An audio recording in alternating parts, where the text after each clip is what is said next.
Let's go, guys. We got UFC 329. We breaking down the full card, the full John. I'm using my laptop mic. Jesus Christ, can I talk? Can I talk, fam? Let me know if you guys do not like this mic quality. I got a few other mics. Honestly, I got better mics, but it's just so much easier to use the hands-free mic when you are making content. And honestly, I feel like sound quality is the least of my worries these days. but we got BSD versus Paddy Pimblett, Conor McGregor, Max Holloway. I don't know why I said that backwards, but Corey Sandhagen, Mario Batista, Brandon Royval, Loner Kavanaugh, or Lonnie Kavanaugh. I don't know what. I'd be hearing people call him Loner, and I just want to be like, I'm pretty sure it's Lonnie, but hey, don't quote me. Don't quote. King Green versus Terrence McKinney. That's going to be a banger. Definitely one of the fights. I was actually just going to make a regular breakdown video for that fight, but I just honestly decided to just do the whole card. Gable Stevenson versus Elisha Ellison. Cody Garbrandt versus Adrian Yanez. That's going to be a nice scrap. Kai Kamaka versus Luke Riley. Tracy Cortez versus Kong Wang. Damian Pinas versus Cesar Almeida. Ryan Gandra versus Zachary Reese. Cody Durden versus Alessandro Acosta. And here are some of the canceled bouts. Odie Osborne was supposed to fight, and Ethan Ewing versus Farid Basharat. But yeah, I guess Basharat turned down a few fights, so he's just not on the card in general anymore. So let's start from the top. All right, we got Conor McGregor versus Max Holloway. And now you guys pretty much know Conor McGregor right now, he has a lot to prove. He has so much to prove because he is coming off of 2 losses to Dustin Poirier. 1 fodder win over Donald Cerrone, literally the most fodder win you'll ever see. Khabib Nurmagomedov, rear naked, Floyd Mayweather, lost. Like, Conor was in the depths of hell, low-key, from 2017 to 2021. And now he's coming back. Like, look at this layoff time, bro. 5 years.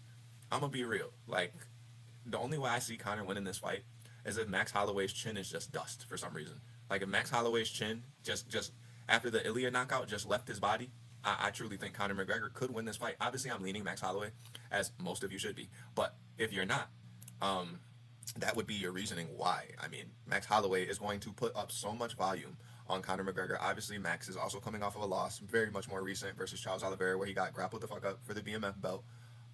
Dustin Poirier, obviously, he won that fight, a unanimous too. Like, he just put too much volume up on Dustin for him to really be able to do anything.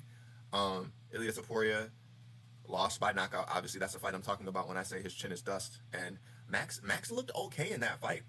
In that fight, I would say if Max could have just withstood Ilia's like, there was glimpses of what Justin Gaethje could do to Ilya in this Max Holloway fight.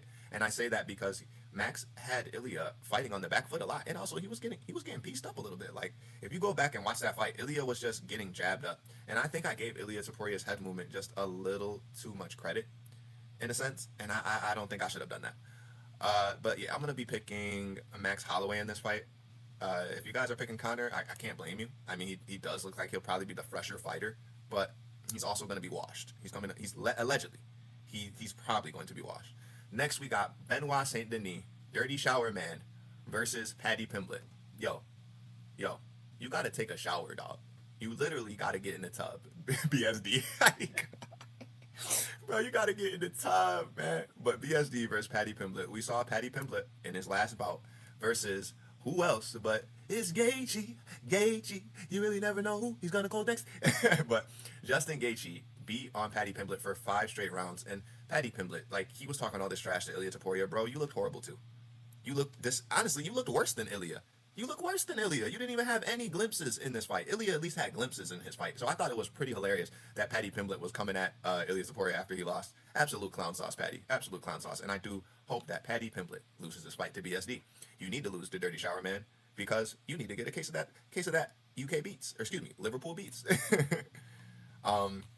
Let's go to BSD. Now, you know Paddy. I'm going to break down, obviously, why I think Paddy could possibly win. His grappling is very much upper tier grappling. Like, it's not the best, it's not the worst, but you saw versus Michael Chandler, did him in, and backpacked him a lot of the times in that fight. I won't say backpack him, but got some easy takedowns. Michael Chandler is just a fodder fighter. Like, a lot of these wins that we can even give Paddy, I'll give him the King Green win, because King Green's been on a tear since that triangle choke. I really don't think he liked that he got triangle choked out by Paddy Pimblett, and I think he went and worked on his grappling and his takedown defense since then, which we'll talk about during the Terrence McKinney fight. Paddy Pimblett's striking is just not good. Like, that's why Chandler should be ashamed to get finished by strikes. on the ground or on the feet. Tony Ferguson, a fodder win. Jared Gordon, he should have won that fight. Like, I'm gonna be honest, I don't really think too highly of Paddy Pimblett, only but his grappling. Everything else is bad. Like, literally everything else Paddy Pimblett has in his kit is dog. Like, I really look at all his wins. They're grappling. They're grappling. They're grappling. A couple wins by punches. Like, it's not a thing for him to really be knocking people out. So I think BSD is really gonna have the stopping power in this fight. But who knows? Who knows? I definitely do feel like he will have the striking advantage over Paddy Pimblett. He's just a little more dynamic with his strikes. And also, BSD can grapple as well. You see what he did to Mauricio Rufy. He's not much of a grappler, but he does have some decent TD defense, I believe. Let's look at Mauricio Rufy's. Did he even give TD defense on Tapology? Or do I have to, like, I gotta, like, pay for it? Sub, TKO. Nah, they don't. Let me see. Duration, weight. Nah, they don't give TD. I have to go to the official UFC site and look, but I'm just too lazy. Suck it up. I'm too lazy. So I'm not doing it. But I do think BSD will get the job done here. Like, let's look here. Dan Hooker strikes. There was a lot of people picking Dan Hooker in that fight. I might have been one of them. I'm sorry. I should not have been picking him. But Neil Dariush, I definitely was picking BSD in this fight. Mauricio Rufy, I was picking Rufy in this fight. I can't lie. We were coming off of a big Rufy hype train before the BSD fight, and I'll go back over it where he beat King Green with that head kick. So I think it was a little bit of a what do you say, a optical illusion. That's a good term for it. But no, BSD is good on the feet. He's very, very unorthodox when he strikes. He mixes in the kicks. Like I said, he can grapple. I like how he gets nasty in the clinch and does a lot of elbows and uppercuts when he does escape. He also just tries to pressure his opponent against the cage, and I really didn't like how Paddy Pimblett looked against the cage versus Justin Gaethje. I'm gonna be honest, it just did not look okay. And like, honestly, if Paddy Pimblett fought Justin Gaethje that fought Ilya, oh, he'd be dead right now. I'm gonna go to the next fight and do Corey Sandhagen versus Mario Batista versus Corey Sandhagen 2.0. And I'm not the biggest Mario Batista guy or the biggest Corey Sandhagen guy, but I don't know. I really still don't even know who I would choose in this fight. But if I had to, probably gonna lean Mario Batista. Corey Sandhagen is kind of a phantom ranked 135er right now. I just don't know if he's going to be able to withstand the backpacking possibilities of Mario Batista. Mario Batista can strike and grapple, and I just like what he does on the feet. And then when he mixes it up, it just looks even better. What he did to Vinicius Oliveira was great. Rear naked choke. That's why I say he can backpack people a lot, because Mario Batista is usually looking to grapple with you. He's not really looking to knock you out or anything, and that's okay. That's a great game. I love watching textbook grappling. That's what we're here for. His striking is good. Got a decent jab. I wouldn't say it's like, textbook striking or whatever, but he can do it. He's never really knocked anybody out like that. Who would I say he did decently? I think versus Ricky Simon, he did all right on the feet. Jose Aldo, that split could have been a robbery, but he did all right versus one of the best strikers in bantamweight. So I'm definitely leaning Mario Batista. I just feel like he has a stronger kit than Corey Sandhagen. Corey Sandhagen also has 6 losses. Like, to not some of the best, not all the best guys. Like, okay, TJ Dillashaw, Aljamain Sterling. Actually, I'm gonna rescind that because I thought he had more fodder wins. But damn. Now that I think about it, though, the Corey Sandhagen level of opposition was a lot better than Mario Batista's. But I just think Mario Batista's time is here, man. And when he grapples people, he looks super dominant. Corey Sandhagen lost to Merab. He was literally getting pieced up by Merab on the feet in that fight. If you're picking Corey Sandhagen in this fight, you should definitely keep that in mind, because Mario Batista's striking is not that bad. So, and the fact that he can strike and initiate grappling after striking, it should worry you. He got a nice little win over Davison Figueiredo, but he got hurt in round 2. Umar Nurmagomedov, pieced Corey up. Umar is one of my favorite fighters. I wouldn't say new, but he's definitely, over the years, especially the last 2 years, he's really found a place in my Rolodex. Rob Font. We rate Rob Font, but Rob Font is very, very unorthodox when he strikes. And I feel like if you're a good fighter, hold on, Spider, get out of here, dog. If you're a good fighter, you can deal with someone like Rob Font easily. And clearly you see Corey Sandhagen did. He's unanimous. Corey Sandhagen fights behind his jab. He's lengthy. He has a good body kick in the southpaw stance. He can switch stances very well. I think I'm taking Sean O'Malley in a fight versus Corey Sandhagen. I'm just be real. Some people might call me crazy, but I think O'Malley's movement and stand-up has looked a little bit more dominant versus Corey Sandhagen's. Let's be real. I just don't see Corey Sandhagen winning this fight. It's very possible, but also he went to a split with Cheeto. Like, come on, bro. You went to a split with somebody who's known to start slow. And we got Brandon Royval versus Lanner Kavanaugh, or Lonnie Kavanaugh, whatever people want to call him.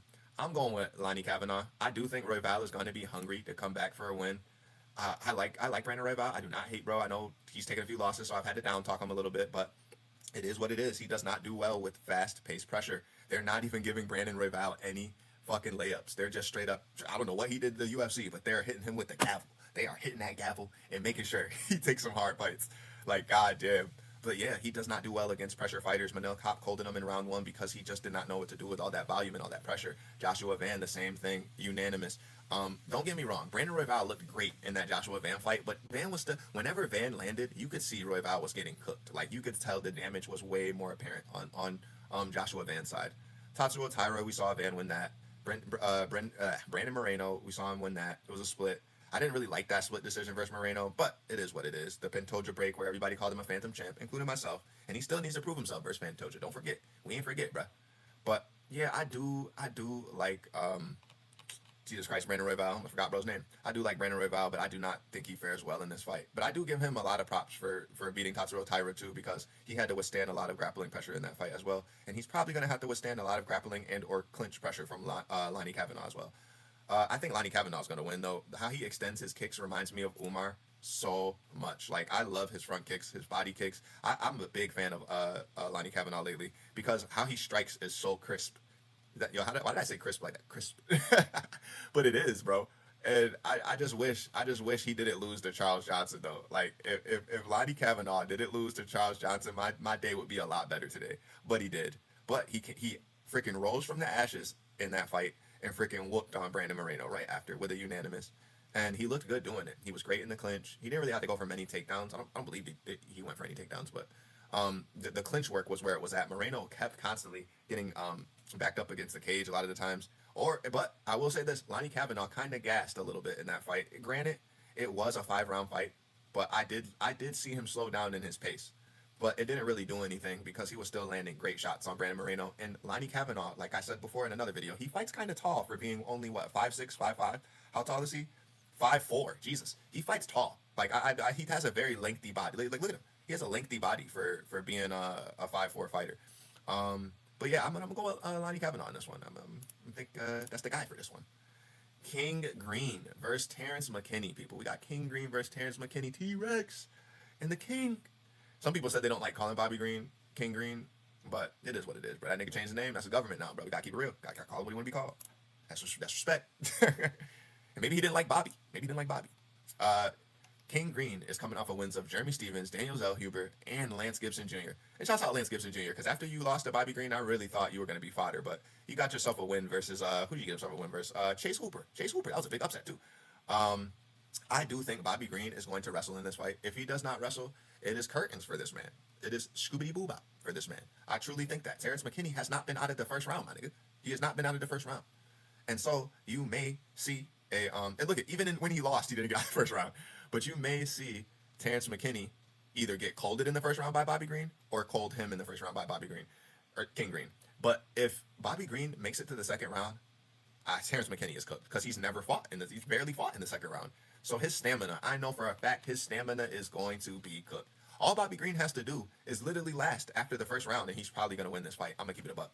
But if Terrence McKinney wins the fight, he colds Bobby Green in literally the first minute of the fight. That's maybe the first 4 to 5 minutes of the fight, basically the first round. So if you don't win in the first round, I'm giving it to King Green wholeheartedly. He took down Zellhuber easily.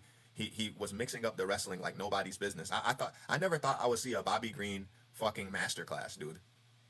A Bobby Green masterclass back to back. Like, you know what I'm saying? Like that was not on my bingo card for this year. It was not. But yeah, I'm gonna lean King Green for that one. Terrence McKinney and him both have power in their hands, but I'm gonna go with the experienced fighter on that one. That's the main card, guys. Conor versus Max Holloway. A 2. Why does Conor look like BSD here? Hold on. Almost thought that was BSD. But I'm out, man. Let me know what you think. Who y'all got for the bouts. I'm out.